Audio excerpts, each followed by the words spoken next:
waaw xam nga am ànd sàmm jikko yi du yëfu benn nit. du benn kuréel. ay kuréel la wax nga ko léegi ay kuréel yu dul jeex. génnu Jamra ñëw dal ci affaire Oustaz El Hadj Diop Gaye Cheikh Bara Ndiaye dañoo wax Mame Makhtar Gueye dafa am problème mu xaalis. ci misaal. man benn problème rek laa ci am. lan moo ci nekkoon yoonu ànd sàmm jikko yi. bëriwul de. lan moo ci yoonu ànd sàmm jikko yi.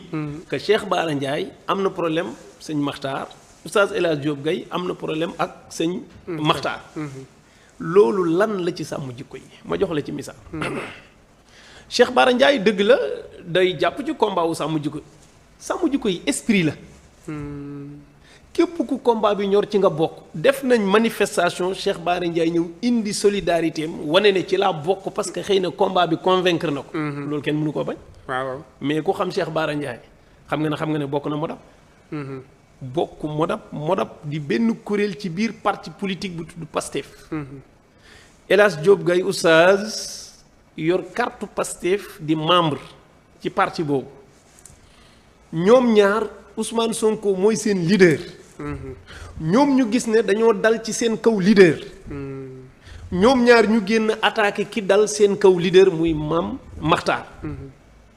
loolu lu ci yoonu sàmm jikko yi ñooñu waxuñ ci turu sàmm jikko yi. waxee wuñ ko ci biir sàmm jikko yi ñoom gis nga Oustaz El Hadj Diop bi mu fiy ñëw li mu sol. kabak yëpp kay wane ne man ab militant laa bu ñu laal leaderam. loolu lu baaxoon lu dul dal ci waa parti boobu loolu lu ci yoonu sàmm jikko yi ba mu ciy wax mbaa mu ciy def. boobu moom seen yoon nekku ci ñooñu waxuñ ci ñun. tàgguwuñ ñu waxeewuñ suñu tur. Cheikh Bara Ndiaye fii la ko waxee chronique bi muy def. chaque jeudi. di wax ci actualité politique ci lépp. lépp nag. ba yegg ci foofu wax ca. wax ja engagé wul Modap. engagé wul solution. dem engagé ji sàmm jikko yi ci la. te Bara Ndiaye waxul ci sàmm jikko yi laa ko jëlee. c'est-à-dire lan moo ci yoonu ànd sàmm jikko yi. ba nu def ko prétexte ne moo génne Jamra ci biir. ak waa ànd sàmm jikko yi ñoo may taxé loolu. dañ koy bàyyi ak sénégalais yi ñu juge loolu. parce que sàmm jikko yi amul jotu. di dabu nit di ko tuumaal mbaa di ko leneen ñun combat bi mu nekk daf ñoo doy sëkk.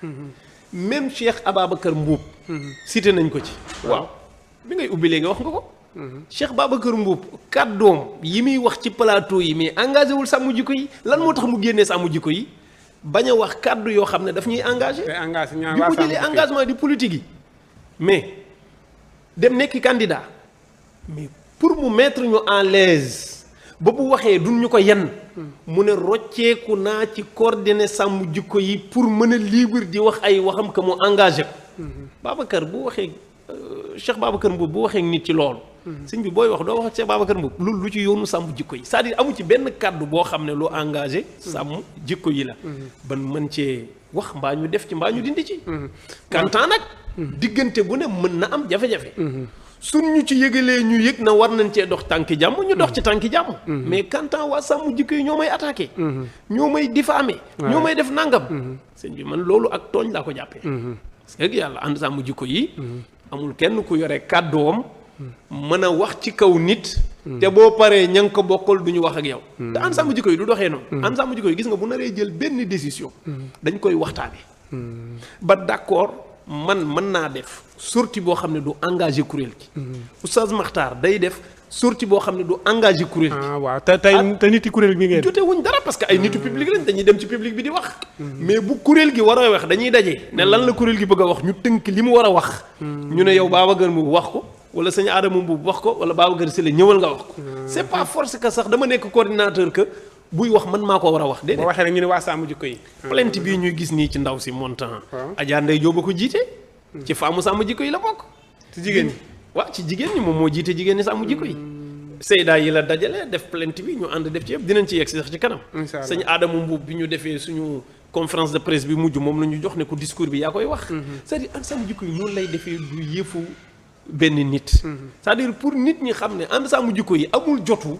nekk ci ay polémique di diffamer nit. ak di sosal nit ba fii ñuy wax ànd sàmm jikko yi ŋaangu ci ñeppiwu ci.